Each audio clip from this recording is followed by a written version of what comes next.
Ouais, ça fonctionne. Voilà, super.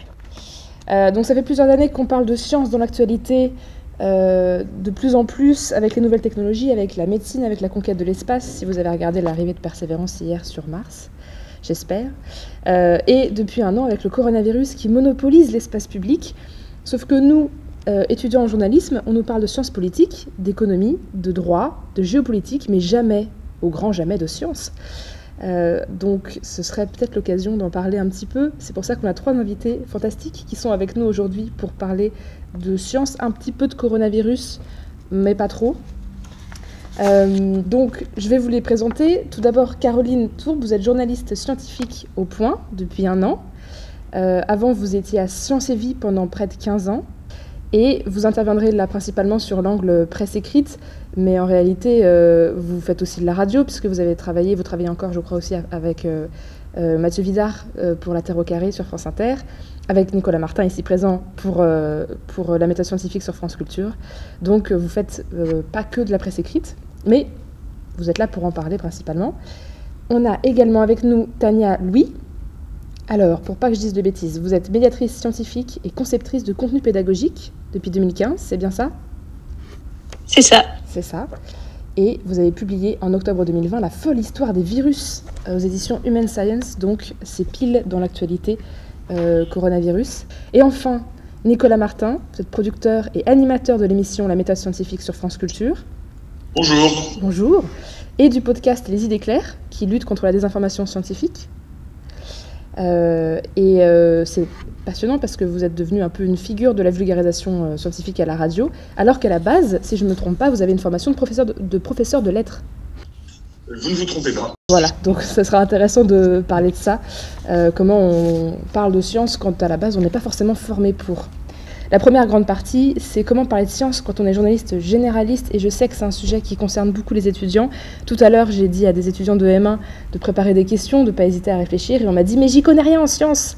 Mais justement, c'est l'occasion d'en parler. Alors on va commencer par le coronavirus, un petit peu, comme ça on en parle et on est débarrassé.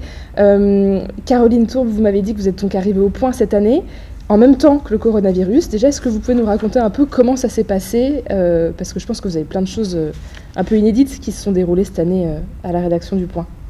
J'ai travaillé dans plusieurs journaux. J'étais à Science et Vie depuis un bon moment déjà. Quand je suis arrivée au Point, recrutée pour faire de la médecine et de la science, je suis arrivée fin octobre 2019 au Point, dans une rédaction donc généraliste avec des journalistes qui font de la politique, de l'économie, de la culture, enfin voilà, tout ce qu'il y a dans une rédaction généraliste. Plus un petit service dans lequel je suis, où il y a de la science. Tout début janvier, j'ai commencé à avoir comme d'autres des alertes qui me remontaient sur un virus de type coronavirus, dont on se demandait s'il n'y aurait pas une transmission interhumaine, enfin voilà. Donc j'ai commencé à en parler dans une rédaction où c'était vraiment vu comme une sorte de curiosité. C'était très marrant d'avoir la sensation d'avoir autour de moi des gens qui n'y connaissaient rien, n'avaient pas spécialement envie de connaître d'ailleurs quelque chose, qui avaient l'impression que c'était une sorte de lubie. C'est genre c'est la nouvelle qui vient d'arriver, qui a une lubie avec son virus. Bon, rapidement les choses se sont enchaînées et c'est devenu aussi intéressant, c'est-à-dire qu'au fur et à mesure de la pandémie, je me suis retrouvée, alors qu'au début j'incarnais la spécialiste vers laquelle tous les regards se tournaient sur ce sujet-là. Puis au fur et à mesure, je me suis retrouvée dans une rédaction où, autour de moi, tout le monde avait été devenu spécialiste du sujet, en tout cas de son point de vue, avait son point de vue, avait sa vision de la pandémie, voire sa vision de la science. Et du coup, c'est devenu une sorte de grande agora qui était à la fois sur le coronavirus et même sur ce que c'est que la science ou la méthode scientifique pour interroger le monde. Donc voilà, ça a été une année extraordinaire, vraiment au sens premier, et vraiment intéressante à vivre dans un journal généraliste. Je pense que si j'avais été à Science et Vie, ça aurait été une toute autre année. Et le rôle du service science auquel j'appartiens au Point, et c'était ça qui était intéressant, c'était d'essayer de garder la tête froide. Notamment, typiquement, le matin, conférence de rédaction, tout le monde est déchaîné, a entendu un truc à la radio ou a vu un truc sur Twitter, ils en peuvent plus, ils veulent un sujet tout de suite, c'est génial. Et donc, c'était à nous, à moi et donc à mes collègues, de pouvoir essayer d'argumenter. Moi, j'ai apprécié d'y travailler pendant 1 an. pour ce qui est de mon travail, j'ai pu faire mon boulot. Vous disiez que vous essayez de garder la tête froide par rapport à vos collègues. Comment on fait pour ne pas parler du coronavirus tout le temps, ne pas parler de la même chose tout le temps, pour choisir l'angle et pour essayer de faire des recherches approfondies sur un virus qu'à la base, personne ne connaît? Comment on fait? Déjà, moi, comme j'arrivais de Sciences et Vie, la différence des autres journalistes, ou même la différence peut-être même d'autres journalistes scientifiques dans une presse plus généraliste, moi j'avais déjà des contacts, en tout cas je savais déjà bien où regarder pour les maladies émergentes. C'est un carnet d'adresses donc très ancien et qui m'a été bien utile et qui intéressait beaucoup de monde cette année. Alors justement, Tania Louis, vous êtes scientifique et les virus, vous y connaissez quelque chose puisque vous avez publié un livre dessus. Est-ce que vous avez été sollicité pendant cette période et est-ce que surtout vous avez entendu des bêtises qui ont été dites à cause de cette actualité qui prenait toute la place? Oui, en fait, c'est intéressant parce que moi, j'ai un peu une double casquette dans cette histoire. C'est que, effectivement, je suis virologue de formation. Donc, en janvier, quand il y a eu les premiers signes d'un nouveau virus qui causait des pneumonies, je me suis renseignée sur le sujet et j'ai commencé à produire des contenus de vulgarisation là-dessus dès janvier 2020, à l'époque où on n'était pas encore très nombreux, en tout cas du côté de la vulgarisation. Ce qui a fait que j'ai été pas mal sollicitée par les médias en tant qu'experte de virologie. Et ensuite, je suis passée progressivement sur ma deuxième casquette, qui est une casquette de médiatrice scientifique, qui finalement est assez proche de celle du journaliste généraliste qui doit parler de science, parce que le métier des médiateurs, c'est de vulgariser des contenus qui ne sont pas dans leur domaine d'expertise. Moi, j'ai un doctorat en virologie moléculaire et je me suis retrouvée à animer des ateliers sur les cristaux liquides. Ça n'a rien à voir. Donc, c'est à peu près aussi des paysans que quand quelqu'un qui n'a pas de formation scientifique doit parler de science, ce qui implique toute une méthodologie de travail, etc. Mais enfin, c'est faisable. Et du coup, progressivement, je suis passée de ma casquette de virologue à ma casquette de médiatrice, parce que, comme le disait très bien Caroline Tourbe, en fait, cette crise du coronavirus, c'était pas juste une question de virologie. Il y avait de l'épidémiologie, de la médecine, etc. Et ça, c'est une bascule que les journalistes qui m'interrogeaient n'ont vraisemblablement pas perçue. C'est-à-dire qu'au départ, on me contactait pour parler de virologie. Aujourd'hui, on me contacte pour parler des vaccins. Donc, en général, je dis non. Et c'est un conseil que je peux vous donner, du coup, en tant qu'étudiant en journalisme et futur journaliste, c'est de bien cerner le profil de la personne que vous contactez par rapport à un sujet et d'être clair quand vous la contactez par rapport au point sur lequel vous voulez que la personne s'exprime. C'est-à-dire que moi, je pense que je refuse facilement 90% des sollicitations médiatiques que je reçois pour deux raisons. La première, c'est que j'ai pas le temps de répondre à tout, puisque les experts interviennent à titre bénévole et que moi, je ne suis plus chercheuse. Je suis médiatrice scientifique indépendante. Donc, tout ce temps de bénévolat ne rentre pas du tout dans la mission d'un emploi salarié par ailleurs.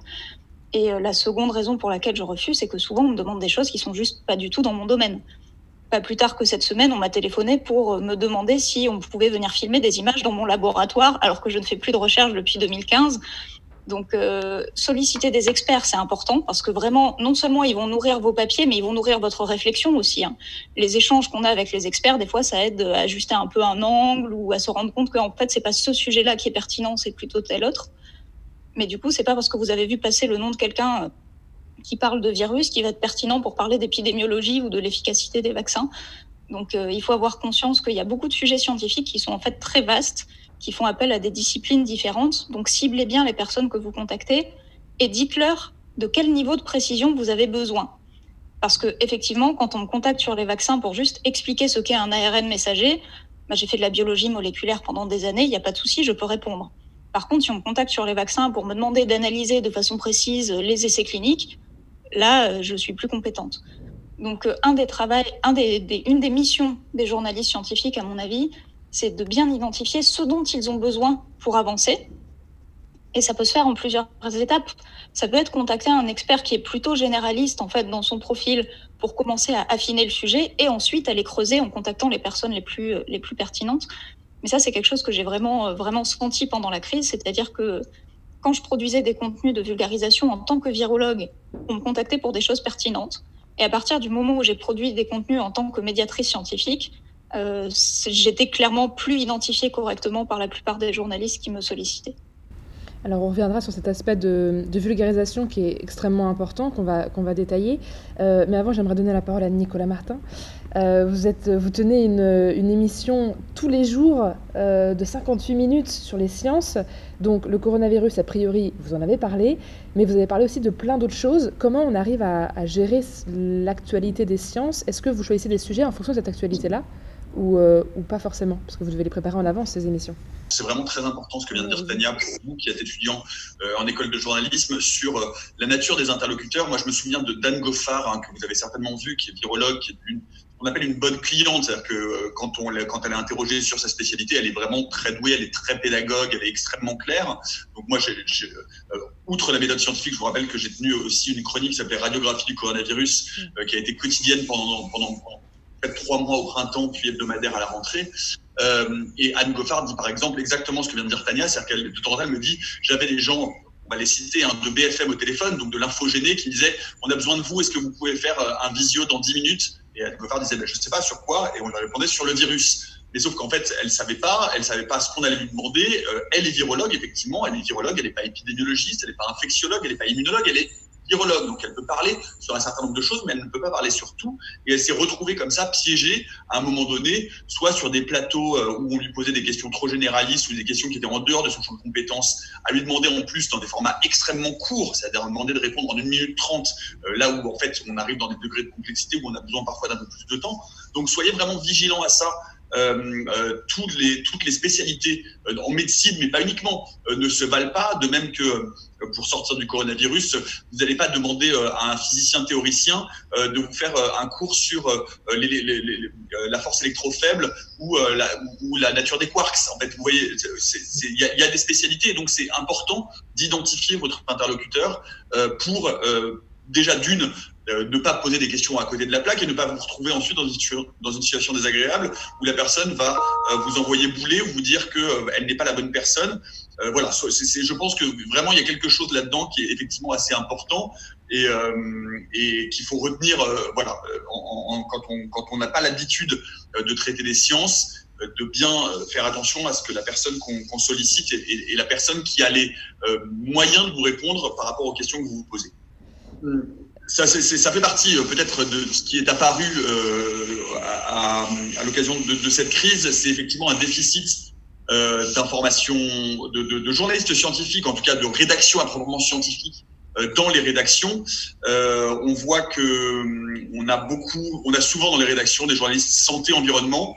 Alors tant mieux et heureusement, mais on se rend bien compte qu'aujourd'hui les rédactions là où on a des services éco qui sont très fournis, des services politiques qui sont très fournis, des services sport qui sont très fournis, des services police-justice qui sont très fournis. En général, le service science, c'est une personne avec éventuellement un petit volant de pigiste, et c'est parfois des gens qui sont responsables d'un grand label santé, technologie, environnement, dont on voit bien qu'il s'agit quand même de choses relativement différentes, et que tant mieux. Et si c'est un des enseignements, si vous voulez, je pense qu'il y a 2 enseignements de cette crise, c'est qu'effectivement la science aujourd'hui est un peu le parent pauvre dans les rédactions, et que ce parent pauvre, eh bien, il faut le nourrir. En tout cas, qu'il y a un intérêt très net, et comme on le voit avec Persévérance, je veux dire, Persévérance, c'est de la cosmologie, c'est de l'astrophysique. Je veux bien que les journalistes d'information gênés peuvent se l'approprier de temps en temps en travaillant, bien sûr, mais c'est quand même plus simple quand on a quelqu'un qui connaît un peu l'espace, qui connaît un peu l'historique des missions martiennes, qui a un peu de bagage scientifique pour pouvoir expliquer exactement ce qui est en train de se passer, ce qu'on va apprendre avec cette mission. Donc, premier enseignement, peut-être renforcer les rédactions, les parts de journalistes scientifiques dans les rédactions. Deuxième enseignement, et moi c'est vraiment un point qui me tient à cœur, et je sais qu'on le partage avec Caroline et avec Tania, c'est donner un peu de background scientifique aux journalistes d'Infogéné. C'est-à-dire que je pense qu'il faut, et je pense qu'il est essentiel aujourd'hui, que toutes les écoles de journalisme intègrent dans les formations généralistes, c'est-à-dire vraiment en première année, une semaine, quelques jours, quelques demi-journées, je ne sais pas, mais en tout cas un petit peu, de culture scientifique. C'est-à-dire, encore une fois, je pense que si on avait, c'est-à-dire vraiment plein de choses, ça peut être qu'est-ce que c'est qu'une étude, justement, comment trouver le bon interlocuteur, comment faire une interview d'un scientifique en fonction des besoins que l'on a, parce que les scientifiques, parfois ils jargonnent un peu, parfois ça fait 35 ans qu'ils sont sur leur spécialité, donc leur demander des réponses courtes ou de leur demander, c'est pas facile. Donc vraiment juste un peu une sorte de socle commun de qu'est-ce que c'est qu'un papier scientifique, comment on fait une interview scientifique, comment on lit une interview scientifique, vraiment juste un peu le b.a.-ba qui va vous servir en tant que journaliste d'infogéné tout au long de votre carrière dès qu'il va y avoir un sujet d'info scientifique qui va sortir. En formant un peu mieux les journalistes d'infogéné, ça permet d'éviter de tomber dans ces pièges-là, ça permet d'éviter d'entendre certaines horreurs qu'on entend assez régulièrement et des choses qui peuvent ou non vous surprendre, mais moi il m'arrive d'entendre, et y compris sur mon antenne, des gens et des journalistes d'infogéné, des présentateurs ou des présentatrices qui confondent encore VIH et SIDA. Bon, voilà, c'est pas la même chose. La culture scientifique est nécessaire et il faut l'implémenter nécessairement chez les journalistes d'infogéné, au moins à minima. Alors justement, concrètement, là, vous avez des étudiants en école de journalisme qui sont devant vous, qui, a priori, à moins qu'il y ait un miracle avant la fin de la formation, ne recevront pas cette formation scientifique par l'institution, par l'école. Comment, eux, de leur côté, ils peuvent se renseigner, essayer de voir un peu les sujets qu'ils peuvent proposer si un jour ils veulent piger, connaître peut-être potentiellement des personnes qui pourraient être des experts à contacter ou des sources. Quelles sont les ressources qui sont à leur disposition pour s'éduquer là-dessus de façon concrète et pour arrêter d'avoir peur de ces sujets, et quand on dit un sujet scientifique, arrêter de se dire « Oh mon Dieu, je ne peux pas, c'est trop compliqué pour moi ». C'est très important, puis je pense que Tania et Caroline auront aussi des choses et des trucs à dire. Moi, j'ai deux, trois petits conseils faciles. Très bien. Déjà d'une, l'AFP, c'est pas l'alpha et l'oméga. Les journalistes de l'AFP, même s'ils ont des services scientifiques, parfois, ils font des gros titres qui sont un peu racoleurs parce que, pour X ou Y raison, l'AFP, ça n'est pas l'alpha et l'oméga. Donc, ça n'est pas parce que vous avez une dépêche AFP sur un sujet scientifique que vous devez vous en contenter. Surtout pas, en fait, même. C'est-à-dire que quand vous avez une dépêche AFP et qu'on vous demande un papier là-dessus, le b.a.-ba, c'est de retourner à la source. C'est-à-dire de se dire pourquoi est-ce qu'il y a une dépêche, qu'est-ce que ça veut dire et qu'est-ce qu'il y a derrière. Donc, ça veut dire vraiment, première chose, ne vous contentez pas de l'AFP ou ne vous reposez pas sur un papier parce que vous ne savez pas pourquoi il a été commandé. En fait, la science, c'est comme la politique, comme la communication. Il y a parfois des laboratoires, des industriels qui ont intérêt à foutre le paquet en communication et donc qui poussent tel ou tel média, y compris l'AFP parfois, à faire des gros titres sur des choses qui sont pas très solides. Donc, toujours revenir à la source, c'est-à-dire essayer de trouver quelle est l'étude, s'il y a une étude, parce que parfois on a des gros titres sur des sujets qui n'ont même pas fait l'objet d'un travail, d'une étude scientifique publiée dans une revue à comité de lecture, donc publiée et revue par les pairs. Les études, c'est compliqué à lire et ça, personne ne dit le contraire, c'est difficile. Deuxième truc, trouver quelqu'un pour vous expliquer. C'est-à-dire que vraiment, il y a des services de com très efficaces à l'INSERM, au CNRS, au CEA, donc dans les grandes institutions scientifiques. Appelez les services de com en disant « j'ai besoin d'un chercheur ou d'une chercheuse qui va m'aider à comprendre ». Et surtout, vous ne lâchez pas tant que vous n'avez pas compris. C'est vraiment important. C'est-à-dire que vraiment, moi, je peux vous le dire en tant qu'auditeur ou en tant que lecteur, quand je tombe sur des papiers scientifiques, je peux vous dire en écoutant des papiers à la radio ou en lisant des papiers, si le journaliste a compris ou non, ou si d'un seul coup, il a juste essayé de bidouiller quelque chose sans trop bien comprendre ce qu'il sait. En fait, écrire un papier sur quelque chose qu'on a mal compris, c'est exactement comme relayer un communiqué de presse d'un parti politique. C'est-à-dire se faire le porte-voix de quelque chose dont on n'est pas maître. Or, c'est pas possible. Nous, notre travail en tant que journaliste, c'est d'expliquer et d'aider, de donner des clés de compréhension au public sur quelque chose qui est a priori un peu compliqué. Donc, 1, retournez à la source. 2, demandez à un ou une scientifique de vous expliquer et prenez le temps de discuter et d'interroger. Vous laissez pas balader par du jargon, demandez à comprendre. Et si vous avez ça, vous avez déjà 2 ancrages solides pour commencer à écrire un papier ou faire un sujet qui sera pas juste de la répercussion de com scientifique ou quelque chose d'un peu Je veux bien compléter tout ce que dit Nicolas est très juste. Je pense aussi que individuellement, chacun d'entre vous,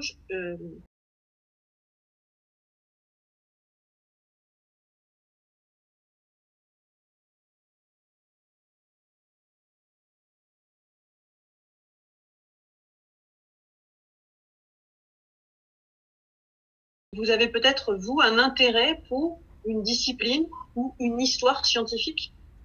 Par exemple, ça peut être l'exploration de Mars, ça peut être son environnement, et partant de ce sujet-là, vous pouvez commencer à regarder, donc soit regarder aussi des vidéos de vulgarisation scientifique, vous faire une culture et vous essayez en fait, faire un essai sur quelque chose, sur un thème qui vous intéresse. Cette démarche-là, elle vous permettra de vous sentir moins effrayé si vous devez vous lancer sur un sujet que vous ne connaissez pas. Vous l'aurez fait une première fois pour votre propre intérêt. Donc ça, c'est très important. Et je pense à ça parce qu'il y a quelqu'un au Point qui était pas du tout de formation scientifique et qui suit toute l'exploration martienne. Et c'est vraiment parti de là. C'est d'une espèce de curiosité, d'intérêt. Et elle est devenue quelqu'un qui fait référence. Elle a les chercheurs, elle a un carnet d'adresse, elle sait faire le départ, elle n'y connaissait rien. Et elle s'est fait ça tout doucement. Voilà, il ne faut pas avoir peur. Oui, mais alors déjà pour récapituler ce qui a été dit, parce que je pense que c'est vraiment important, c'est assurez-vous de comprendre les sujets et de vous les faire expliquer, parce que ne pas comprendre à la base, c'est pas grave. Quand il y a un nouveau sujet qui arrive sur la table, personne ne le comprend à part les spécialistes du domaine, donc ne vous inhibez pas par rapport à ça. Remontez toujours à la source, parce qu'en science, des sources, il y en a. Et s'il n'y en a pas, c'est que l'information ne mérite pas d'être traitée. Donc ça peut être une publication pour certaines choses, comme hier pour Mars, ou pour tout ce qui est spatial, globalement, il y a beaucoup de communiqués officiels, etc. Mais allez toujours remonter à la source et citez-la. C'est extrêmement important quand vous faites un papier qui traite d'un sujet scientifique et que vous avez une source principale, citez-la. Il ne faut pas que vos lecteurs aient besoin d'aller la chercher pour pouvoir y remonter. Et si les sciences vous intéressent, immergez-vous tranquillement dedans. Comme le disait Caroline Tourbe, en commençant par ce qui vous intéresse. Ça peut passer par des vidéos de vulgarisation, par des articles de blog ou par de la presse. Il y a plein de façons de s'y mettre. En fait, ce qui est important à avoir en tête, c'est que vous allez être obligé de parler de science à un moment ou un autre de votre carrière, parce que les sciences sont aujourd'hui au cœur de tous les sujets centraux de société. Que ce soit tout ce qui est lié à la santé, mais aussi tout ce qui est lié à l'environnement et à l'écologie, dont on n'a vraiment pas fini d'entendre parler, tout ce qui est lié aux énergies, etc., ça va vous faire remonter à des questions scientifiques. Donc n'attendez pas d'être obligé de traiter le sujet pour commencer à acquérir la méthodologie qui va avec. Et une bonne façon d'acquérir la méthodologie, c'est de regarder ce qu'il ne faut pas faire. Et donc je vous recommande d'aller jeter un coup d'œil, si ça vous intéresse, à une chaîne YouTube qui s'appelle Un Monde Riant. Qui est absolument pas diplomate, parce que le principe de cette chaîne, c'est de prendre des articles de presse généralistes qui racontent n'importe quoi en sciences et de les démonter en disant pourquoi c'est n'importe quoi. Donc, j'aimerais pas être à la place des journalistes qui écrivent les papiers qui sont critiqués sur cette chaîne, mais vraiment, en termes de formation, ça vous donnera des exemples très nets de ce qu'il ne faut pas faire. Voilà, parce que évidemment, si vous avez jamais été formé à parler de sciences et que vous n'êtes pas intéressé par les sciences à la base, vous savez pas le faire. Mais moi, je ne savais pas animer un atelier sur les cristaux liquides non plus avant d'être obligée de le faire. Donc, tout ça s'apprend. Il y a une méthodologie de travail. Il y a plein de conseils en ligne dans tout le domaine de l'esprit critique sur comment analyser des informations, etc., que vous pouvez reprendre à votre compte. Et finalement, quand on vous demande de remonter une information et d'estimer sa fiabilité dans un domaine qui n'a rien à voir avec les sciences, la démarche n'est pas très différente. Il faut juste avoir en tête, à mon avis, qu'en sciences, il n'y a pas deux camps. Il y a cette espèce d'habitude du journalisme de donner la parole aux deux camps. En science, il y a des choses vraies, des choses fausses et des choses qu'on ne sait pas. Voilà, donc si vous voulez parler de réchauffement climatique, invitez pas quelqu'un qui nie le réchauffement climatique face à quelqu'un qui travaille sur le sujet.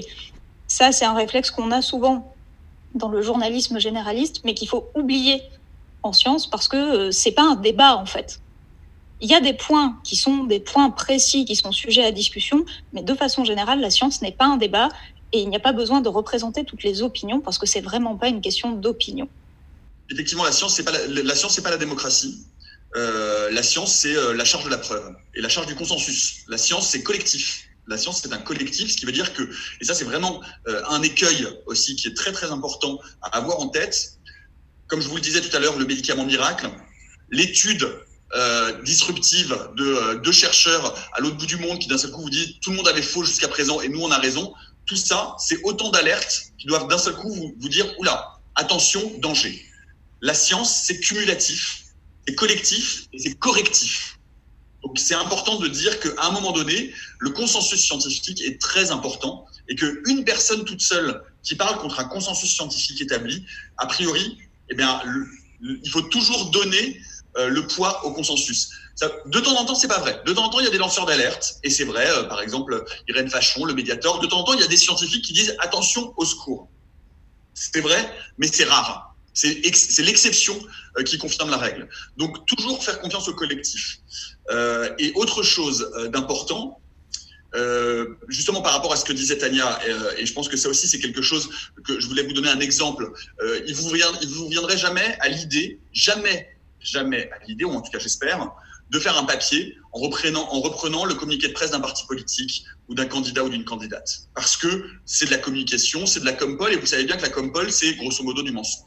Ce que vous faites à la politique, vous l'appliquez à la science. C'est-à-dire que vous ne pouvez pas vous contenter, à un moment donné, d'un communiqué de presse ou d'une déclaration sur le parvis de l'hôpital. Je veux dire, la science, c'est quelque chose qui doit être croisé, vérifié, reformulé. On a tendance à attendre de la science qu'elle nous dise la vérité. Que les gens n'ont pas compris pendant le coronavirus, c'est qu'on a vu, effectivement, des scientifiques ne pas être d'accord, et que cette étape de la controverse, qui s'appelle en fait la recherche, c'est-à-dire que quand on recherche, on n'est pas d'accord. Il y a des gens qui trouvent quelque chose, des gens qui vont avoir d'autres résultats, il y a des gens qui vont essayer de contredire des résultats, et ça, c'est la recherche scientifique, et c'est normal, et c'est toujours comme ça. Sauf que on confond la recherche, qui est la science en train de se faire, avec la science, qui est un corpus de connaissances établies, et qui, à un moment donné, n'est plus discuté. Et encore, même aujourd'hui, des choses les plus établies, les plus solides, établies par la science, il y a encore des chercheurs dont le boulot est d'essayer de les démonter. Prenez la relativité générale d'Einstein. Aujourd'hui, c'est confirmé, surconfirmé, reconfirmé. Eh bien, il y a encore aujourd'hui plein de chercheurs, pas deux, des milliers de chercheurs qui vont essayer de trouver les limites de cette théorie.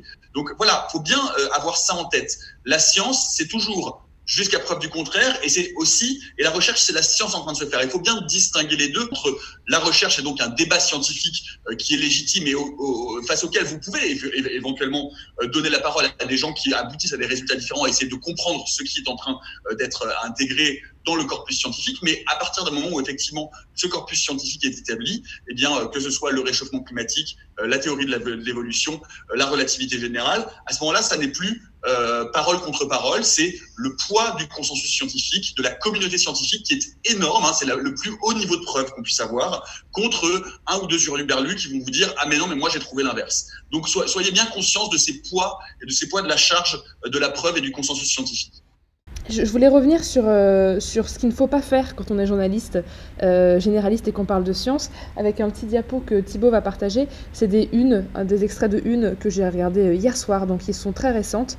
Et à chaque fois, il y a, selon une étude, selon la science, validé par la science, ce que dit la science, et on met la science comme quelque chose d'une vérité suprême, alors que, vous venez de le dire Nicolas Martin, c'est en recherche, c'est toujours en construction. Je pense que c'est une-là, sans leur donner de la crédibilité, c'est un moyen pour le journaliste d'attirer le public, de se dire bon bah on va être lu du coup.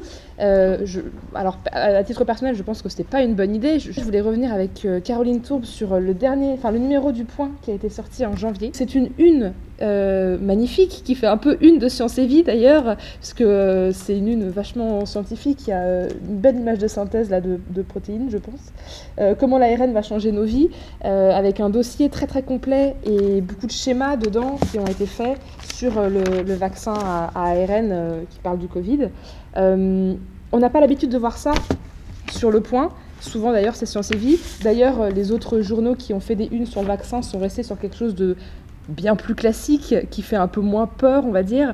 Et pourtant, vous m'avez dit au téléphone, et j'attends votre confirmation, que cette une a bien fonctionné, que ce journal a été bien vendu, donc la preuve que les gens n'ont pas peur de la science, et il ne faut pas avoir peur d'en parler.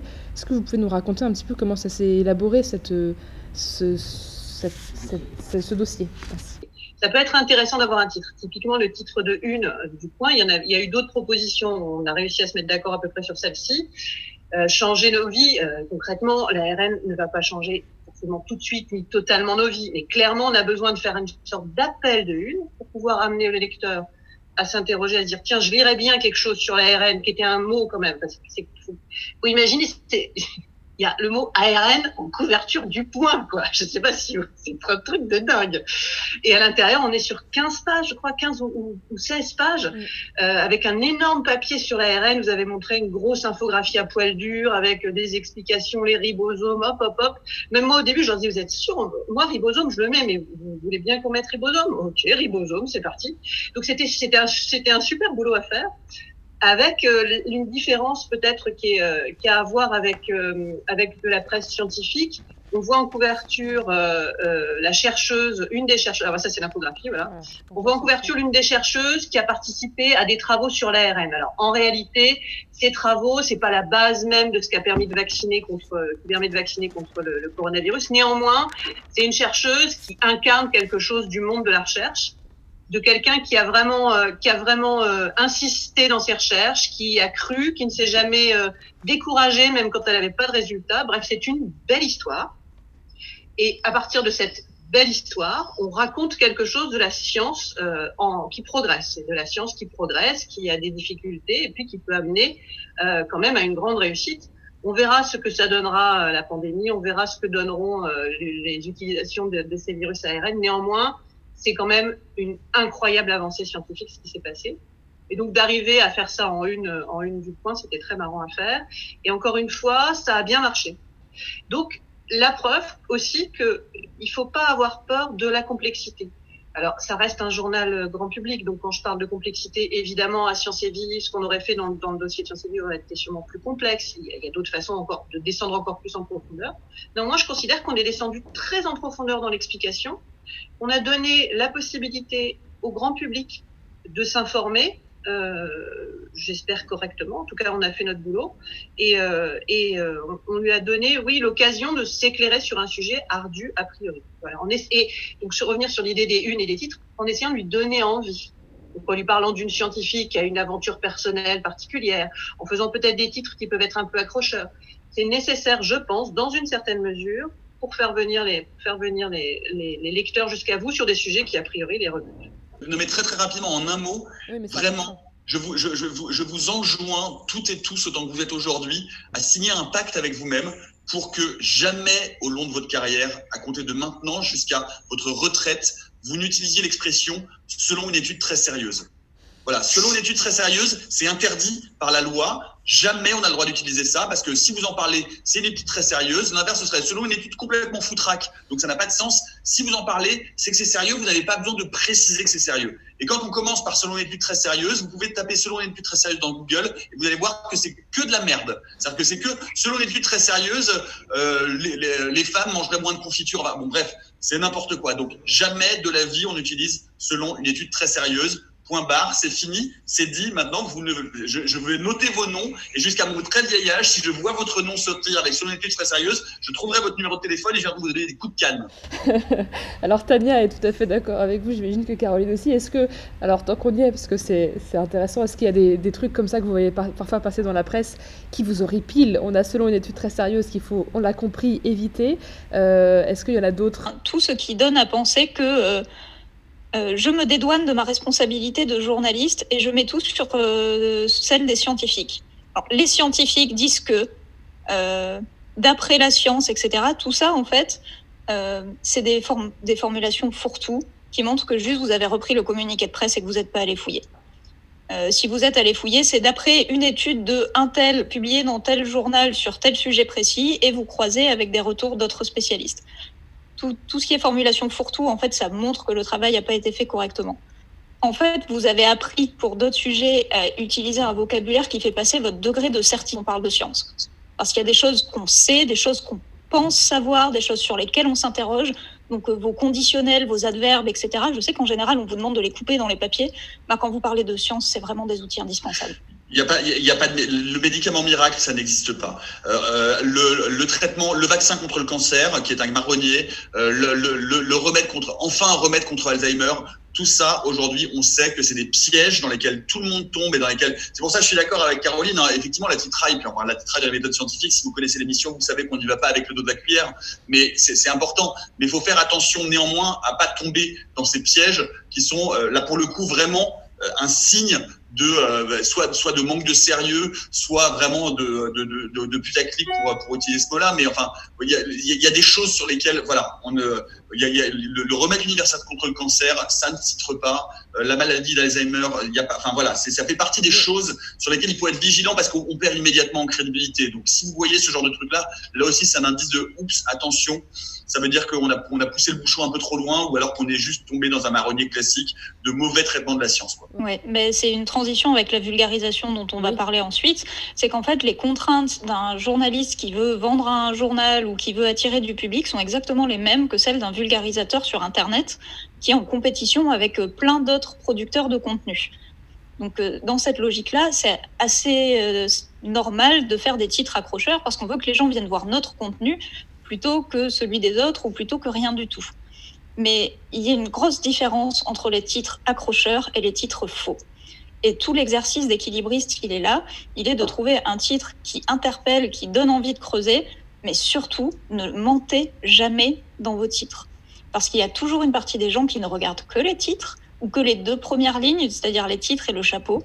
Et vous n'avez pas le droit, en termes d'honnêteté intellectuelle, de mettre quelque chose d'ouvertement faux à ces endroits-là. Vous n'avez pas le droit d'en mettre ailleurs non plus, hein, mais là, c'est encore plus grave parce qu'il y a des gens qui ne vont voir que ça.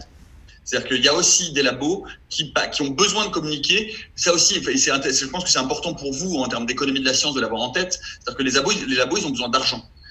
Et qu'il y a une course à la publication sur laquelle on va pas revenir maintenant, c'est pas l'endroit, mais enfin, je veux dire, il y a des labos qui sont poussés, des scientifiques qui sont poussés à publier un peu trop vite, un peu trop tôt, avec des titres un peu trop accrocheurs, et qui vont avoir besoin de relais d'opinion pour avoir de l'argent. Donc reprendre les choses, reprendre le titre d'une étude ou reprendre des choses un peu limite, un peu trop grosses, c'est aussi mettre le doigt dans une logique économique qui vous échappe complètement. Et c'est donc, on en revient au communiqué de presse du parti politique. Donc soyez vigilants là-dessus. Ça n'est pas parce que ça vient d'un labo que c'est absolument solide. Encore une fois, là aussi, il y a des logiques de concurrence, des logiques de communication qu'il faut avoir à l'esprit pour comprendre un peu que voilà, la science, c'est pas que de la philanthropie, quoi. Oui, c'est un sujet très important qu'on va essayer de détailler dans la partie sur le complot et la confiance, parce qu'effectivement, il y a pas mal de choses comme ça qui peuvent nous échapper et on se dit que les laboratoires sont que des gens qui sont là pour faire le progrès de la science, alors que non, enfin oui, bien sûr, mais avec leurs propres intérêts aussi. Alors, pour revenir sur la vulgarisation scientifique, cette deuxième partie de conférence, on va lancer une petite vidéo, puisqu'on ne peut pas trop parler de vulgarisation scientifique sans mentionner au moins à un moment le vulgarisateur, le journaliste scientifique le plus connu des Français du petit écran, Jamy, qui a tenu l'émission C'est pas sorcier pendant plus de 10 ans. Donc il était il est passé sur YouTube et sur les réseaux sociaux et il était l'invité de Sonia De Villers sur France Inter dans l'Instant M le 4 décembre dernier. On va regarder juste un petit bout de son intervention et on revient juste après. Est-ce que ça prend du temps de faire court ? Oui, ça prend du temps. Ça prend déjà beaucoup de temps auparavant parce que si j'ai réussi à faire court, c'est parce qu'il y a eu 25 années auparavant de stockage d'informations, de données, de culture scientifique. Je ne fais pas de science, je fais de la culture scientifique. Il ne faut jamais se tromper sur ce mot science. Il y a la science-outil, la science qui est utilisée par le scientifique, le chercheur, le technicien, l'ingénieur.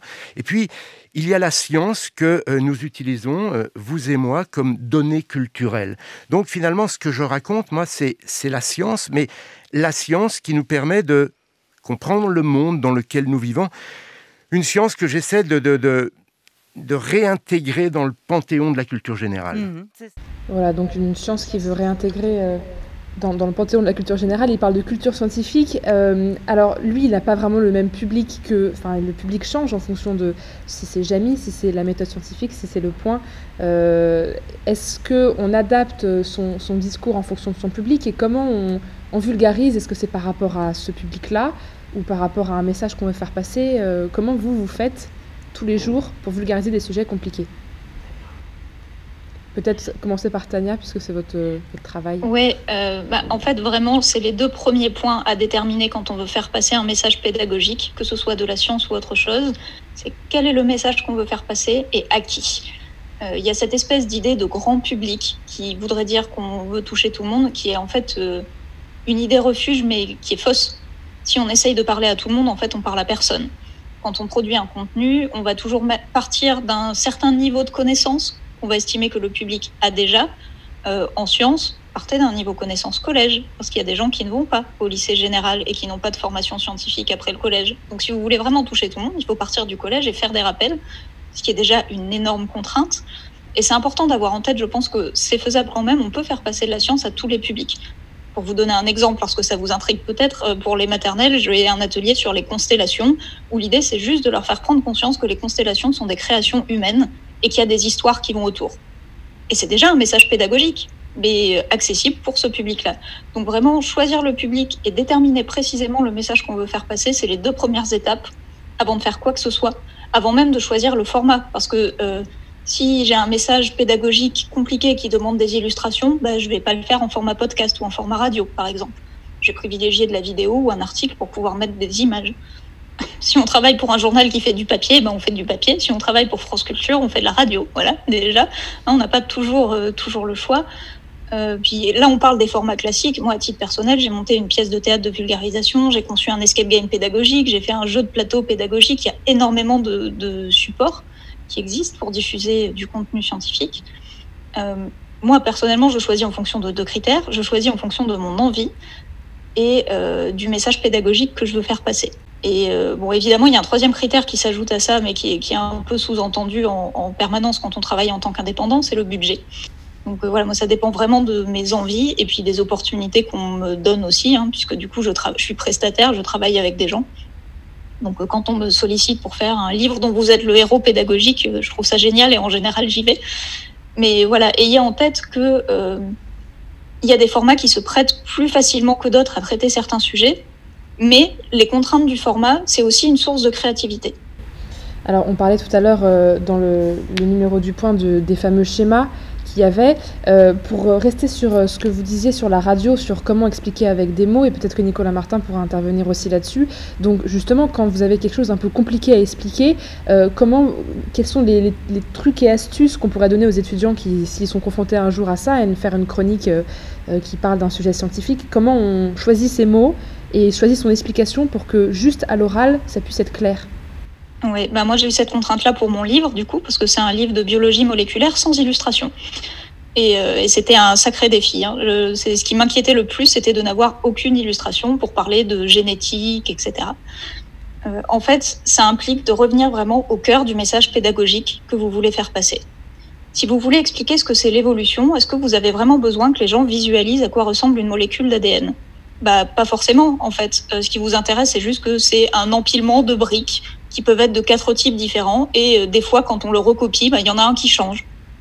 Et si vous revenez à ce cœur du message pédagogique que vous voulez faire passer, vous allez vous rendre compte qu'il y a en fait plein de précisions qui sont superflues, et revenir vraiment à celles qui sont essentielles.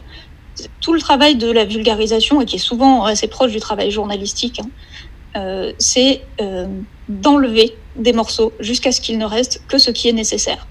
Donc il faut trouver une accroche qui fasse rester les gens, et ensuite, entre cette accroche et le message pédagogique auquel je veux arriver, il faut construire une progression cohérente. Et cette progression pédagogique, c'est vraiment le cœur du travail, c'est-à-dire qu'il faut identifier les étapes nécessaires et comment passer de façon logique de l'une à l'autre. Et en général, quand on fait la première version, il y a trop d'étapes. Donc il faut en enlever pour revenir à l'essentiel, vérifier que ça tient toujours la route. Et en fait, souvent, quand on n'a pas d'illustration, on est obligé d'avoir un message pédagogique un peu plus simple, on est obligé d'avoir une progression pédagogique un peu plus simple, mais finalement, ça nous oblige juste à aller à l'essentiel, et l'idée finit par passer quand même, mais ça implique juste de couper tout ce qui est trop compliqué pour revenir vraiment à qu'est-ce que je veux que les gens retiennent, et qu'est-ce qui est nécessaire pour qu'ils comprennent, et tout ce qui n'est pas absolument nécessaire, tant pis, c'est pas grave, ça passera ailleurs par un autre support ou par une autre personne que moi. Compléter ce que tu viens de dire, Tania, je trouve la vulgarisation, c'est exactement la même chose que le journalisme. C'est la même chose. C'est-à-dire que quand vous êtes journaliste, on vous demande de vous renseigner sur un sujet en particulier, d'enquêter sur un sujet et de l'expliquer. Vulgariser, c'est la même chose. C'est exactement le même travail. Sur la notion du niveau de complexité, moi, je pense que la première chose qui peut vous paraître évidente, mais j'insiste vraiment là-dessus, c'est que pour pouvoir expliquer quelque chose, encore faut-il le comprendre. Donc, tant que vous n'avez pas compris de quoi il retourne, vraiment il faut retourner à la tâche, retrouver des interlocuteurs, etc. Vous ne pouvez pas, en science, expliquer quelque chose que vous ne comprenez pas. C'est pas possible, ça se voit, vous allez être à côté de la plaque, vous allez du coup dire des choses qui sont approximatives, utiliser des éléments de communication qui sont ceux des laboratoires ou des gens, bref. Donc vraiment le point de départ, c'est comprendre absolument ce dont il est question. C'est vraiment indispensable. Vous ne pouvez pas commencer à entrer en rédaction tant que vous n'avez pas compris. Vraiment, ça c'est vraiment le B.A.-ba. Vous avez vraiment besoin. À ce propos, j'ai une mini-question, et du coup je vous interromps dans ce que vous dites, je suis désolée. Vous, à la base, vous avez donc une formation littéraire. Comment on fait au début pour comprendre des choses scientifiques qui parfois sont très très loin de la formation qu'on a reçue? Et est-ce qu'on fait des erreurs? Est-ce que vous avez fait des erreurs en pensant avoir bien compris? Et en fait, non, vous avez confondu, vous avez été trop rapidement. Alors, la base, c'est que je ne fais jamais aucune erreur, puisque je ne suis pas un être humain, je suis une machine. Alors, bien sûr que j'ai dû me tromper, certainement. Et d'ailleurs, en général, quand je me trompe, et je le dis toujours à mes invités au début, je leur dis, moi, vous pouvez me corriger. Moi, je ne détiens pas la vérité. Moi, je ne suis pas un expert. Moi, je suis un passeur. C'est-à-dire que moi, je suis là pour vous poser des questions, pour vous aider à mettre en forme votre savoir. Mais si je me trompe et surtout corrigez-moi. C'est-à-dire que il est plus important de me corriger que par bienséance de laisser passer des erreurs. Donc bien sûr que je me trompe. Comment est-ce que je suis venu d'une formation littéraire à animer une émission scientifique? Disons que j'avais fait un bac scientifique et j'ai toujours gardé en fait une curiosité et un peu un tropisme scientifique. Ça demande du travail en fait, mais c'est rien d'insurmontable. Hein. C'est tout le travail qu'on vient de dire, c'est-à-dire retourner, apprendre à lire une étude. Au début, quand c'est trop compliqué, c'est simple. Hein, c'est-à-dire que si au début l'étude c'est trop difficile, essayez de trouver différents papiers qui en parlent, c'est-à-dire d'arriver à différents seuils de vulgarisation. Vous pouvez commencer par de la vulgarisation grand public avec les magazines de vulgarisation scientifique, éventuellement des émissions de radio, des chaînes YouTube, et puis ensuite vous pouvez grimper d'un rang en allant dans la presse un peu plus spécialisée, c'est-à-dire des magazines de vulgarisation scientifique plutôt à l'adresse des scientifiques, comme je pense au New Scientist par exemple, ou des magazines qui sont un peu plus compliqués. Et puis ensuite, à la fin, vous arrivez vers Nature, Science, c'est-à-dire les gros magazines qui sont vraiment à la source et qui publient les études, où là aussi, il y a différents grades. C'est-à-dire qu'il n'y a pas l'étude directement. Parfois, il y a des papiers qui expliquent l'étude ou qui mettent en rapport l'étude. Bref, il y a différents niveaux comme ça de gradation dans la complexité. Mais en tout cas, il est indispensable que vous, vraiment, et j'insiste, vous ayez compris de quoi il retourne et de ne pas lâcher tant que vous n'avez pas compris. En général, c'est assez rigolo, les papiers qui sont beaucoup trop complexes cachent un manque de compréhension. C'est-à-dire que vous vous planquez derrière des choses ou derrière des concepts qui sont très compliqués parce que, en fait, c'est une façon de planquer le fait que vous n'avez pas vous-même complètement compris et que vous avez un peu la trouille. Donc, reformuler, à partir du moment où vous avez compris, je veux dire, le niveau de complexité qu'il faut mettre dans le papier que vous faites, il viendra naturellement parce que vous serez juste en train de réexpliquer avec vos mots quelque chose que vous avez par ailleurs bien compris grâce à votre travail préliminaire. Moi, j'ai une habitude, je pense au conseil qu'on peut donner. Souvent, quand je fais des interviews de chercheurs sur des sujets, j'hésite pas, comme l'a dit Nicolas, à dire que j'ai pas compris. C'est-à-dire, vraiment, hein, moi, je m'en fiche de passer pour une quiche qui a rien compris. Il part dans une longue tirade hyper détaillée. J'ai rien compris. Je l'arrête. Je lui dis que c'est moi, j'ai rien compris. Voilà. C'est une phrase importante à prononcer quand on est journaliste face à un expert. Moi, j'ai pas compris. Donc, il va reformuler. Donc, je vais même vous détailler la façon dont j'ai pas mal d'entretiens qui se passent sur des sujets pointus. Donc, il va reformuler. Je vais leur dire, j'ai pas compris. Vous voyez, je peux le faire plusieurs fois, ça. J'ai pas compris. Au bout d'un moment, je vais reformuler moi-même. C'est-à-dire, je vais lui dire, en fait, quand vous dites ça, vous voulez dire que c'est ça? Est-ce qu'on pourrait dire, pour reprendre le mot, est-ce qu'on pourrait dire que c'est une sorte de rockstar en ce moment, la RN dans les laboratoires? Ah oui, ça peut être un peu, voilà. Je vais faire le chemin un peu avec lui pour arriver à une entente cordiale entre le scientifique hyper expert qui ne voudrait rien lâcher de son expertise et puis mon public qui n'y connaît rien, puis il n'a pas forcément envie d'y aller, ou moi il faut que je l'amène à y aller. Donc il faut y trouver un peu ce chemin-là dans la vulgarisation. C'est un exercice qui est très plaisant à faire, ça je comprends tout à fait Tania. Enfin, c'est vrai que c'est quelque chose qui est très agréable à faire, et c'est agréable à faire en tant que journaliste parce que on va s'enrichir en même temps. C'est-à-dire que cette culture scientifique, vous allez la faire en même temps que vous allez préparer votre sujet. Vous allez partir en ne connaissant rien, et puis vous allez faire votre boulot, puis vous aurez bien compris, et là vous pourrez en effet expliquer au lecteur. La grosse différence, et après j'arrête, entre la radio, la vidéo, ou d'autres médias. L'écrit, l'intérêt, c'est que ça peut être un peu plus compliqué parce que le lecteur peut revenir en arrière très facilement. Évidemment, il peut sur une vidéo, il peut sur du son, mais c'est pas pareil. Il va avoir son article et il va avoir été jusqu'en bas du paragraphe, il n'a pas compris, il revient tout de suite en arrière, il relit, il a compris. Donc ça permet d'avoir parfois des explications un petit peu plus poussées. Voilà. Un dernier petit point sur ce sujet, j'aimerais quand même parler un petit peu de la vulgarisation sur YouTube, parce que c'est quelque chose qui se développe énormément, surtout en France. On a plein de vulgarisateurs sur YouTube qui sont souvent jeunes, qui utilisent souvent plein de codes internet, des mèmes, des gifs et gifs, je sais pas ce qu'on dit. Tania, je sais que vous avez un petit pied là-dedans. Est-ce que vous pouvez nous parler un petit peu de cette espèce d'écosystème ? Je vous avais fait une étude sur les vulgarisateurs scientifiques et vous savez un petit peu ce qu'il en est. Est-ce que vous pouvez nous en parler, nous le présenter, et est-ce que pour nous, journalistes, généralistes, c'est un endroit de ressources qui est fiable ou pas du tout ? Alors, pour replacer le contexte, donc moi j'ai une chaîne YouTube depuis 2015 maintenant et j'ai fait 3 enquêtes sur les vidéastes vulgarisateurs, dont la 3e va donner lieu à une vraie publication scientifique. D'ailleurs, c'est un peu la boucle qui est bouclée. En fait, l'image qu'on a des vulgarisateurs sur YouTube est très fausse. C'est-à-dire qu'on pense que ce sont des ados amateurs de sciences qui se filment dans leur chambre. En réalité, quasiment les 3/4 ont au moins un bac+3. Et j'ai pas les chiffres exacts sous la main, mais je crois qu'on est autour de quasiment un tiers ou un quart qui a un doctorat. Et ce sont des gens qui ont plutôt entre 18 et 35 ans, donc des jeunes adultes, scientifiques, de formation scientifique. Il y en a quand même 20% qui travaillent ou ont travaillé dans l'enseignement supérieur et la recherche. Le youtubeur scientifique, en fait, c'est un jeune homme la plupart du temps, même s'il y a quand même à peu près un tiers de femmes parmi les vidéastes culturels. On ne dirait pas comme ça, elles ont moins d'abonnés, moins de vues, mais en fait, il y a quand même pas mal de femmes qui ont une formation scientifique et qui partagent sa passion pour un domaine scientifique via des vidéos. Ça, c'est le vrai profil type. Et ça a pour conséquence qu'en fait, ce sont des gens en qui on peut faire relativement confiance. Parce qu'il y a beaucoup de vidéastes qui ne sont pas forcément des experts de la vulgarisation, mais qui sont des experts de leur domaine scientifique. Donc, il ne faut pas mettre tous les vidéastes dans le même sac. S'il y a un vidéaste qui vous intéresse ou une vidéo que vous avez vue passer où il y a une information qui vous paraît intéressante, essayez de vous renseigner sur le profil de la personne.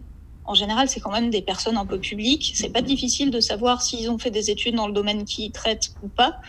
Et de toute façon, vous avez normalement déjà appris un certain nombre de réflexes et de démarches qui permettent de vérifier la fiabilité d'une source. Appliquez-les exactement de la même façon à une vidéo YouTube. Est-ce que la personne cite la source primaire d'où elle tire son information ? Si oui, c'est facile d'aller vérifier si l'information a été bien comprise ou pas. Sinon, ça peut vous mettre un petit peu la puce à l'oreille parce que ça ne dénote pas une très bonne méthodologie de travail. Est-ce que c'est quelqu'un qui fait des grandes affirmations généralistes ou est-ce que c'est quelqu'un qui a plutôt l'air d'être précis dans un domaine pointu ? Est-ce que c'est quelqu'un qui résume un sujet très compliqué en 5 minutes ? Auquel cas, forcément, il est obligé de faire des raccourcis, il faudra prendre un peu des précautions. Ou est-ce que c'est quelqu'un qui, certes, parle de l'utilisation de l'hydrogène pour récupérer de l'énergie, mais qui a fait une vidéo de 1h30, en fait ? Voilà, donc traiter ces sources-là comme n'importe quelle source, elles ne sont pas forcément fiables dans l'absolu, mais il y en a certaines qui sont extrêmement fiables. Et ne vous basez pas sur le nombre d'abonnés pour estimer la fiabilité, ça c'est le pire indice possible. Alors pour rester sur les sources dont on a beaucoup parlé, souvent quand on est face à un article scientifique en anglais, qui est construit de façon assez particulière, avec les prémices, les hypothèses, la bibliographie et les liens d'études qui fait 3 pages, on peut se sentir perdu et lire en diagonale et dire non, mais c'est pas pour moi, je peux pas comprendre. Comment on fait rapidement, parce qu'il faut qu'on passe à la dernière partie, pour traduire ça et pour comprendre ça quand on a 0 base scientifique et qu'on est un peu démoldu en la matière ?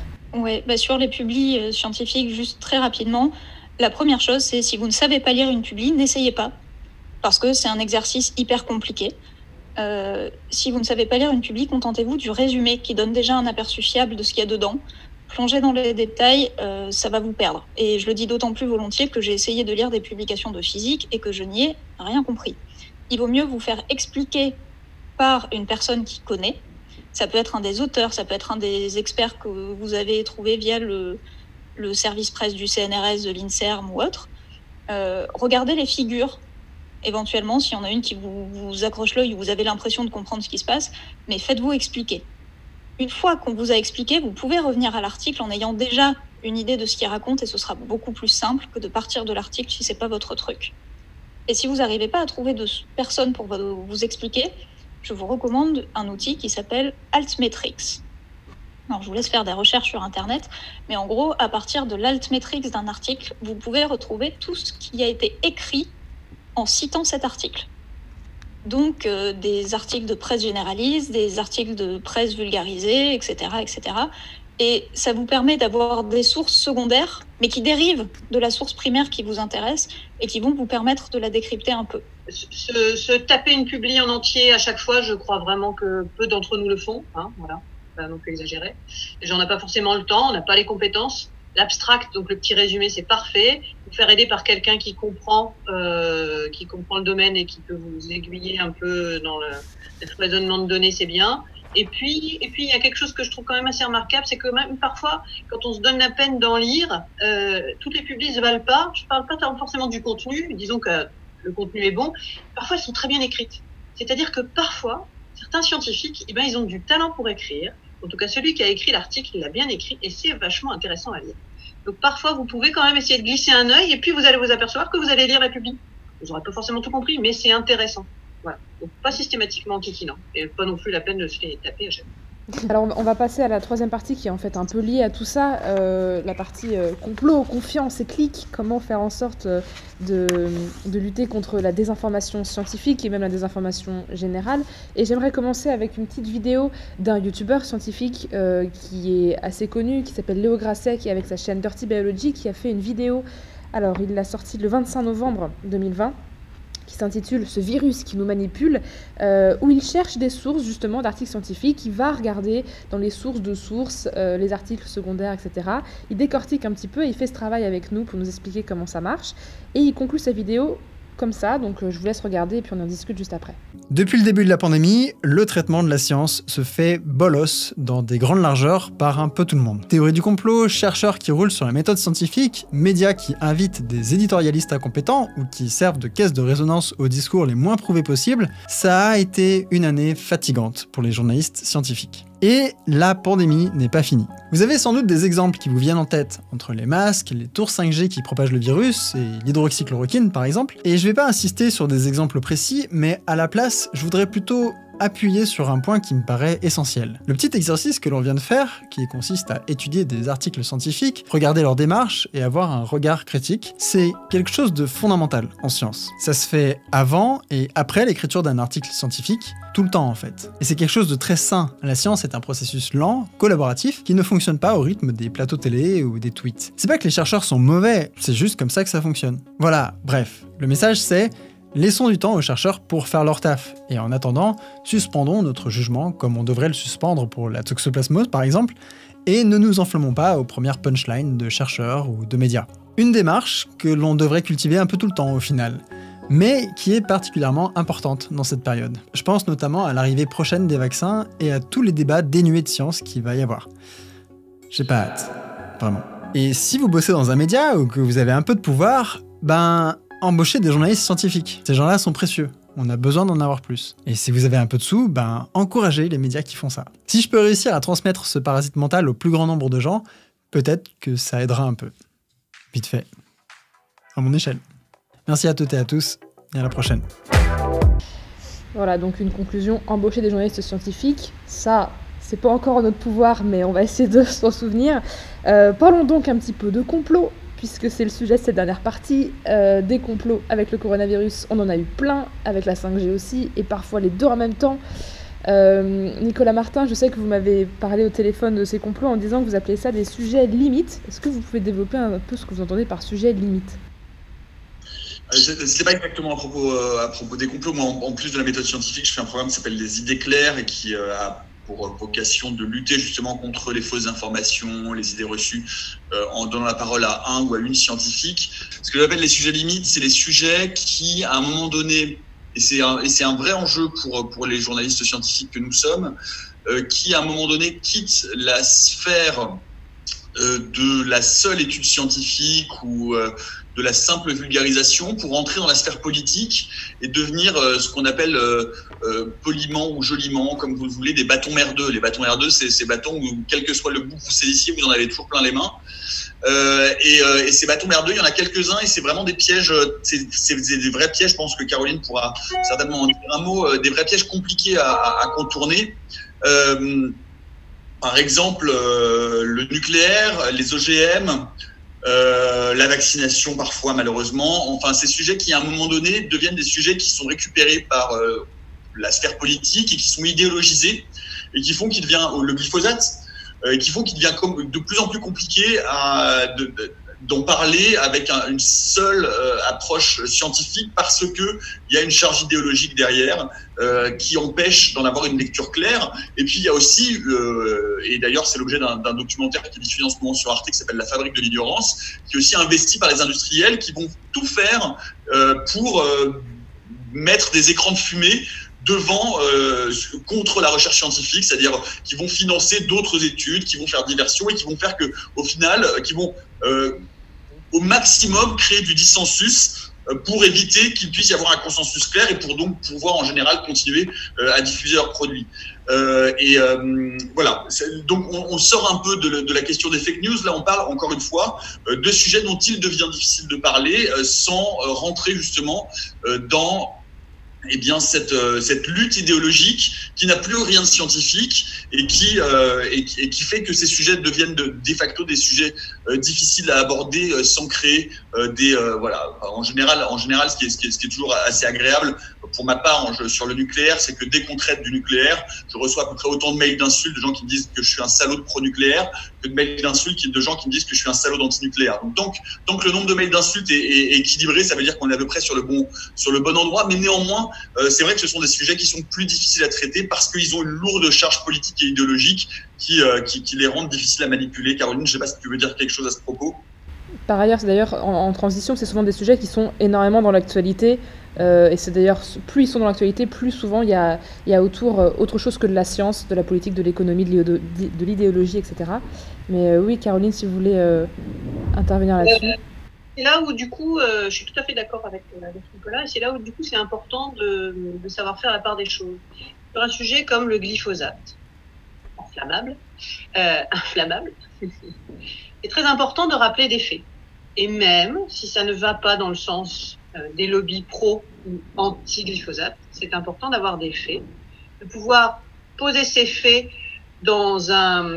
sur un curseur de certitude. Voilà, ils sont plus ou moins certains, plus ou moins incertains. Voici les différentes forces qui s'exercent sur ces connaissances, sur la production en effet de contenu qui viendrait un peu parasiter ce qu'on sait. Voilà, c'est important de faire ce travail-là. Après, que ce soit des sujets dont la politique s'empare, dont l'économie s'empare, eh ben c'est très bien et c'est normal.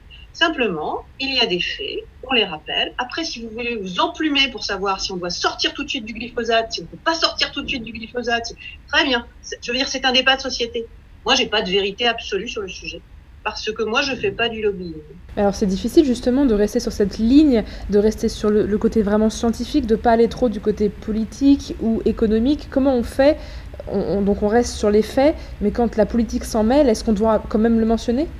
Bien sûr. Ouais, pour compléter, je pense qu'il y a des choses là-dedans. Quand on arrive sur ces sujets, le glyphosate est un excellent exemple. On peut parler des néonicotinoïdes, encore une fois des OGM, du nucléaire. Il y a un certain nombre des statines pour la cardiologie. Il y a plein de sujets comme ça qui ont été préemptés par le politique, par l'industrie. Encore une fois, il faut jamais négocier. Encore une fois, le poids de l'industrie là-dedans.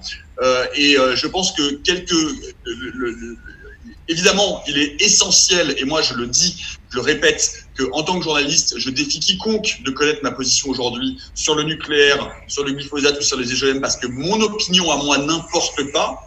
Ce qui est important en revanche, c'est de laisser entendre qu'il peut y avoir une forme de controverse, mais avec tout de même une controverse éclairée pour vous en tant que journaliste, qui est ce dont on parlait tout à l'heure, c'est-à-dire le poids du consensus. Vous, votre intérêt en tant que journaliste, c'est de rendre compte de ce débat et de donner des clés de compréhension au public pour qu'eux-mêmes ne soient pas dupes des forces qui sont à l'œuvre. Être conscient de qui parle, de où on s'exprime et de quel est l'intérêt des gens qui s'expriment et qui peuvent financer telle ou telle étude. Voilà. Donc de l'importance vraiment de donner des outils aux citoyens pour qu'eux-mêmes se rendent compte de ces réalités-là et puissent eux-mêmes comprendre les enjeux qu'il y a. À ce moment-là, moi, la question que je me pose, c'est les invités aux émissions ou les invités, les gens qu'on va interviewer, les scientifiques, souvent, ils sont rarement neutres, eux aussi ont une opinion. Comment on fait pour choisir à ce moment-là les invités? Alors on pense forcément à Didier Raoult par rapport au coronavirus, qui a été l'exemple flagrant de cette dernière année. Mais est-ce qu'on doit faire un checking du background de l'invité pour savoir son opinion? Est-ce qu'on en parle avant? Comment on fait pour choisir la bonne personne en sachant ça, en connaissant ces enjeux? J'aimerais juste insister sur un petit point avant de rentrer dans ce sujet précis-là. C'est que c'est important d'avoir en tête que la science n'est pas déconnectée du reste de la société. Et on a tous, en tant que citoyens, des avis sur des sujets liés aux sciences. Les journalistes ont des avis, les gens qui interviennent ont des avis. Votre travail de journaliste, c'est de distinguer très clairement et de permettre à votre public de distinguer très clairement ce qui relève des faits de ce qui relève de l'opinion. Et ça, c'est une distinction qui est parfois faite dans la tête du journaliste, et je suis pas toujours sûre que ce soit le cas, mais à mon goût, trop rarement faite dans le support, dans le papier, dans l'article, dans l'édito ou ce que vous voulez. Et c'est très important que vous ayez l'honnêteté intellectuelle et que vous fassiez le travail de distinguer ce qui relève des faits et ce qui relève de votre opinion, ce qui relève des faits et ce qui relève de l'opinion de vos interlocuteurs, et que vous transmettiez ça de façon vraiment explicite. Parce que souvent, quand on lit un article, la distinction n'est pas nette. On passe des faits aux opinions et inversement, et c'est vraiment important de ne pas faire ça. Et ça va vous aider à choisir vos invités. Parce qu'en fait, les gens, avant de les inviter, vous pouvez aller écouter ce qu'ils ont raconté ailleurs. Un invité qui, sur un sujet comme ça, mélange faits et opinions, à mon avis personnel, c'est un mauvais invité. Il y a quelque chose d'important, c'est les liens d'intérêt. Les liens d'intérêt, c'est obligatoire aujourd'hui de les déclarer, c'est-à-dire que quand on est, alors c'est surtout vrai pour la médecine, mais pas uniquement, quand on est chercheur et qu'on se fait payer des voyages ou des congrès ou par un industriel, on doit le déclarer. Les liens, il faut faire attention, il faut que ce soit aussi bien clair. Hein. Les liens d'intérêt, c'est indispensable parce que, évidemment, les chercheurs, pour travailler, ils ont besoin d'industrie et réciproquement. Donc, qu'il y ait des liens d'intérêt, c'est normal, et tout lien d'intérêt n'est pas un conflit d'intérêt. Néanmoins, si vous voulez interroger quelqu'un sur les bienfaits ou les malfaits de l'enfouissement des déchets nucléaires à Bure, et que cette personne que vous interviewez, vous constatez dans les liens d'intérêt que ça fait 10 ans qu'elle est rémunérée par Areva, c'est donc qu'il y a un problème. Donc soyez vigilants sur ces sujets-là pour voir qu'à un moment donné, sur tel sujet, eh bien, il faut être vigilant sur la nature des liens d'intérêt que les personnes peuvent avoir et peuvent déclarer. Et ces déclarations sont obligatoires. Donc, ça demande un peu plus de vigilance, encore une fois, que sur des sujets plus classiques. Voilà. Et ça marche dans les deux sens. C'est-à-dire que si vous invitez une personne qui milite dans une ONG pour l'interdiction de je ne sais quoi, elle ne va pas être neutre non plus. Voilà. Donc peut-être que vous, ça correspond plus à votre sensibilité et que vous allez avoir envie de considérer cette personne comme neutre, mais non, les ONG ne sont pas forcément neutres par essence. Oui, ne pas oublier qu'il n'y a pas des gentils et des méchants, il y a juste différentes opinions aussi par rapport à ça, et qu'il y a surtout avant tout des faits scientifiques et qu'il faut rester sur les faits. Les étudiants, vous êtes invités à rallumer tous et toutes vos caméras pour poser des questions. C'est le moment, vous avez des scientifiques et des journalistes scientifiques face à vous. Ça n'arrivera pas, ça n'arrivera plus après, voilà, c'est le seul moment pendant le master où vous avez cette opportunité. Donc n'hésitez pas à poser des questions en allumant vos micros et vos caméras ou sur le chat s'il y a des problèmes de connexion. Pendant que les questions, sauf s'il y a déjà des questions, mais pendant que les étudiants commencent à réfléchir un peu à ce qu'ils veulent vous demander, vous travaillez tous les trois dans la science. Pourquoi c'est génial? Est-ce que vous pouvez donner un petit peu envie aux étudiants à qui ça fait peur, ces sujets-là, d'y aller et de se dire que c'est quand même intéressant d'en parler? Moi, une des choses qui m'a attirée dans mon métier, c'est de continuer à apprendre. Je pense que quel que soit le sujet qui nous intéresse, on aime bien tous continuer à apprendre des choses. Et dans le domaine scientifique, non seulement il y a une multitude de choses à apprendre qu'on sait déjà, mais que moi, personnellement, je ne connais pas, mais en plus, les connaissances évoluent. Et le fait de continuer à apprendre et de savoir qu'il y a des surprises qui arrivent, c'est quelque chose que je trouve hyper stimulant au quotidien.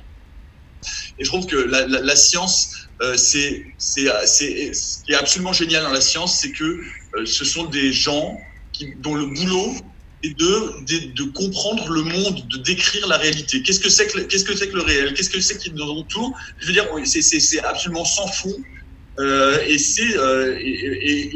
Et après avoir regardé le monde à travers le prisme de l'information générale, puis le prisme de la culture, d'un seul coup le regarder par le prisme de la science, ça m'apporte un tout autre regard. Et je trouve que qu'est-ce qu'il y a de plus intéressant intellectuellement que de chercher à aider les gens, le grand public, à comprendre ce que c'est que le monde. Qu'est-ce que c'est que nous? Qu'est-ce qui marche? Comment ça marche un corps humain? Qu'est-ce que c'est qu'une maladie? Pourquoi? Qu'est-ce que c'est qu'un trou noir? Enfin, la nature de la réalité, qu'est-ce que c'est? Moi, je trouve que c'est vraiment sans fond. Et puis surtout, un truc absolument passionnant, c'est que les scientifiques sont des gens géniaux à interviewer. Je veux dire, contrairement aux politiques, aux patrons, aux syndicalistes, aux communicants qui vous servent toujours une soupe avec lesquels finalement ils viennent et ils vous diront que ce qu'ils ont envie de vous dire et ce qu'est leur programme de communication. Les scientifiques sont des gens qui vont être ravis de passer du temps à essayer de vous expliquer ce sur quoi ils travaillent et ce qu'ils font. Et ce sont des gens hyper généreux, si on sait les écouter, c'est des gens passionnants à écouter et qui sont des interlocuteurs parmi les plus généreux que vous trouverez. Ça, c'est un très très bon argument, ça. Si on peut avoir en face de nous, pendant les interviews, des gens qui sont passionnés et qui veulent expliquer vraiment sans avoir un intérêt caché derrière, c'est quand même assez intéressant. Quelle était la première question? Vas-y. Oui, bonjour à tous les trois, merci pour vos conseils et toutes ces précisions. Moi, j'avais une question. On a parlé de méthode aujourd'hui pour mieux aborder le journalisme scientifique. Moi, je me demandais comment se sentir légitime quand on n'a pas de formation. Si demain j'ai envie de parler que de science, comment se sentir légitime? Parce que il y a des méthodes, c'est vrai, mais c'est aussi un vaste domaine de compétences.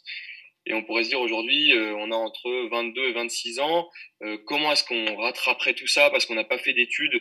Voilà, moi si j'étais dans la peau d'un étudiant qui irait dans cette démarche-là, je pense que je me dirais, je me sens pas légitime justement, et je sais pas comment est-ce que vous aborderez ce souci ou cette question.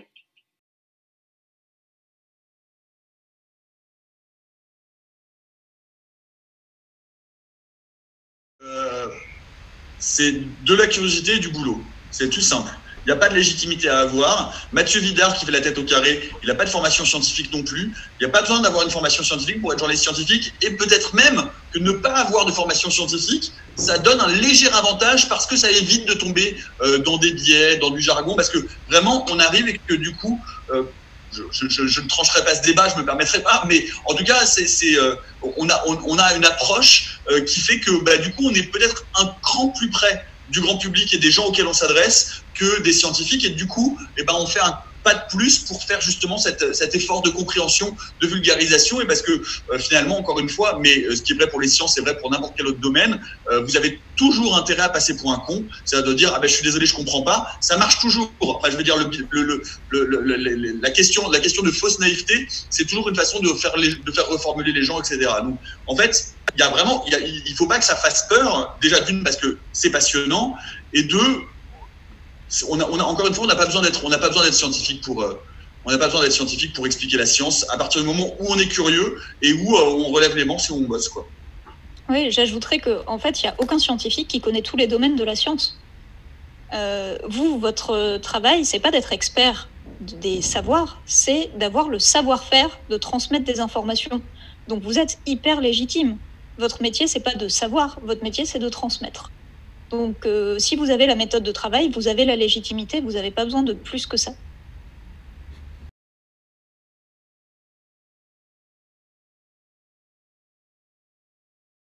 Enfin, sa question. Il y a aussi l'événement qui a été suivi sur Twitch, notamment, où on pouvait voir la NASA, le CNES et plein de gens qui suivaient l'arrivée, pour pas dire atterrissage, de Persévérance. Est-ce que les réseaux sociaux J'ai l'impression que les réseaux sociaux sont très scientifiques, en fait, qu'il y a beaucoup de gens qui vont sur les réseaux sociaux pour suivre quelque chose qu'ils ne peuvent pas forcément suivre dans les médias. Est-ce que vous constatez ça? Ouais, moi je profite de cette remarque pour rebondir même en disant que l'idée que la science n'intéresse pas le public est fausse et que ce qui se passe sur YouTube et sur Internet en général le montre très bien. C'est-à-dire que quand vous avez des gens qui font des centaines de milliers, voire des milliards de vues sur des vidéos de vulgarisation, c'est que ça intéresse les gens. Et Twitter, en particulier, est un réseau sur lequel il y a beaucoup de chercheurs et d'acteurs de la culture scientifique. Et c'est un outil de veille qui est très intéressant pour vous en tant que journaliste. Si vous voulez avoir l'avis de chercheurs sur une publication scientifique, vous tapez son titre ou son adresse URL sur Twitter et vous voyez ce qu'en disent les chercheurs directement. Donc ce sont des outils de communication très puissants. Après, moi, je suis toujours un peu circonspecte sur la communication et la vulgarisation autour du spatial, parce que je trouve qu'il y a beaucoup d'efforts qui sont faits au moment des lancements ou des arrivées. Et en fait, au moment où les résultats scientifiques arrivent, c'est beaucoup plus discret. C'est-à-dire qu'on parle plus des événements et des jalons marquants que des résultats. Vous avez tous entendu parler de Thomas Pesquet pendant Proxima, mais est-ce que vous savez ce qu'il a démontré pendant Proxima? Sur quoi il a travaillé? Qu'est-ce qu'il a fait comme expérience? Qu'est-ce qu'il a eu comme résultat? Donc je suis toujours un peu mitigée parce qu'il y a des très fortes compétences en communication dans le spatial, mais en fait, je trouve qu'elles sont souvent mises au service du storytelling plus que de la communication des résultats, en fait. Pour vous, qui êtes la future génération de journalistes, parce que je pense que pour les générations précédentes, pour beaucoup de directrices ou de directeurs de rédaction, la science, c'est pas très payant, ça fait un peu peur, ça fait chier tout le monde, c'est compliqué, personne n'y comprend rien. Bon, aujourd'hui, on sait que c'est pas vrai, on sait que c'est faux. La preuve en est le succès des vulgarisateurs sur YouTube, sur Twitter. Enfin, on voit aujourd'hui le succès par exemple, de la méthode scientifique qui a très très bien marché dès le début de l'émission, et on est présent, le podcast de la méthode scientifique est l'un de ceux qui est le plus téléchargé de France Culture. Il y a un public, la science, ça intéresse les gens. Donc vous, soyez porteurs de ce message-là parce que vous êtes cette nouvelle génération et parce que justement, on va finir par pousser dehors les gens qui nous disent que la science, ça intéresse pas grand monde, que c'est trop compliqué, que c'est un peu chiant et que ça mérite pas d'investir dans des journalistes et de faire des sujets. Changez ça, vous êtes la bonne génération pour ça. Donc portez ce message-là, c'est important. La science, en fait, c'est cool. C'est pas un truc de nerd, c'est pas un truc qui fait chier tout le monde, c'est pas un truc compliqué auquel personne comprend rien. La science, c'est hyper intéressant et c'est de plus en plus intéressant au fur et à mesure qu'elle devient de plus en plus précise et qu'on arrive vers des choses qui vont être complètement folles comme la médecine personnalisée, comme le fait que le soin pour le cancer, ce sera individualisé en fonction des profils génomiques, qu'à un moment donné, on pourra aller poser une sonde à la surface de la Lune glacée Europe pour aller sonder à l'intérieur pour voir s'il y a de la vie dans l'océan souterrain. Alors, il va se passer des choses folles dans les 20, 30, 40 ou 50 ans à venir. Donc c'est à vous aujourd'hui d'avoir et d'acquérir cette culture scientifique pour changer cette mentalité, cette culture-là, et on a vraiment besoin de vous en fait.